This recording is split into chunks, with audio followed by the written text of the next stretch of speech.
நாயகனாக தன்னை முன்னிறுத்திக் கொள்வதில் முக்கியத்துவம் கொடுத்து பலதரப்பட்ட பாத்திரங்களுக்கு தன் அசாத்திய நடிப்பால் உயிர் கொடுத்த உன்னத கலைஞர் திருமிகு மோகன் அவர்களை சிறப்புரையாற்ற அன்போடு மேடை கலைத்தார்.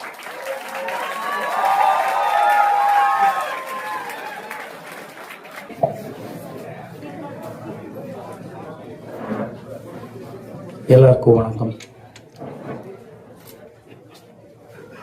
இங்கே வந்திருக்கிறவங்க அனைவரும் பாலுமகேந்திரா குடும்பத்தினர்ங்கிறதுனால எல்லாருக்கும் வணக்கம்.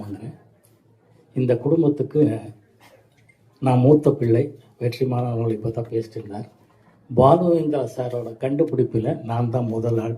எனக்கு அதில் ஒரு சின்ன திமிரு கர்வமும் இருக்கு. அதை விட ரொம்ப நல்ல விஷயம், ஒரே இடம்லாம் பேசிக்கலாம், மேடையிலங்கிறது இல்லை. அவரோட ப்ரைம் டைமை பார்த்து ரசித்து அடோர் பண்ணி வளர்ந்தவன். அதாவது படங்கள் பற்றி, இயக்கம் பற்றி எல்லாருமே பேசுகிறாங்க, அவரோட எழுத்து எதுவாக இருந்தாலும். பட் அவரோட ப்ரைம் யூத்தில் அவரோட walking style was the best walking ever seen. அவர் வாக்கிங்கில் அவரோட ஷோல்டர் அவர் அடாப்ட் பண்ணிட்டு இருந்த விதம், அதை பார்த்து ரசித்தா அம்மாவுக்கு தெரியும். நம்மளெல்லாம் அவ்வளோ ரசிச்சிருக்கோம். உதாரணத்துக்கு உங்களுக்கு சொல்லணும்னா, Viv Richardson West Indies player இருப்பார். அவரோட பழைய பிளாக் அண்ட் ஒயிட் படங்களில் அவரோட யூத்தில் அவரோட ஆட்டிடியூட் பாருங்கள். யூல் ப்ரூனர் ஒரு ஹாலிவுட் ஆக்டர், அவரோட வாக்கிங் ஸ்டைல் பாருங்கள், அவரோட ஆட்டிடியூட் பாருங்கள். அவருக்கு ஒரு சென்டிமீட்டர் கம்மி இல்லாத ஒரு வாக்கிங் பாலோசர் பண்ணிட்டு இருந்தேன்.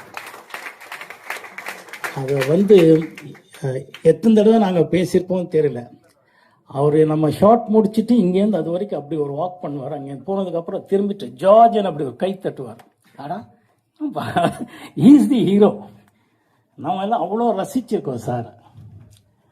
அந்த மாதிரி ஒவ்வொரு விஷயமும் அவர் ரொம்ப யோசனை பண்ணி ரொம்ப சிம்பிளாக பண்ணிட்டு இருந்த திறமை அவருக்கு மட்டும்தான் இருந்துச்சு.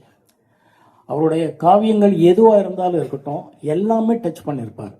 எனி கைண்ட் ஆஃப் சப்ஜெக்ட் நீங்கள் சொல்லுங்கள், இன்னைக்கு எடுத்துட்டு இருக்கிற புதுமையான சப்ஜெக்ட் அவர் அன்னைக்கு டச் பண்ணியிருக்கிறார். அது ரொம்ப சரளமாக கொடுக்குற ஒரு நிபுணர் அவர். In fact is the perfect film maker in Tamil இண்டஸ்ட்ரின்னு சொல்லலாம். டோட்டல் அவரோட மியூசிக் சென்ஸாக இருக்கட்டும், டைலாக்ஸ் ஆகட்டும், எடிட்டிங் நாலேஜ் ஆகட்டும், லைட்டிங் ஸ்டைல் ஆகட்டும், அவருக்கு இருந்த கான்ஃபிடென்ஸ் இருக்குல்ல லைஃப்பில், வாஸ் எக்ஸ்ட்ராடினரி. நான் அதான் இப்போ முதல்ல சொன்ன மாதிரி நான் கொஞ்சம் திமிரு, அதெல்லாம் பார்த்து ரசித்தவன்.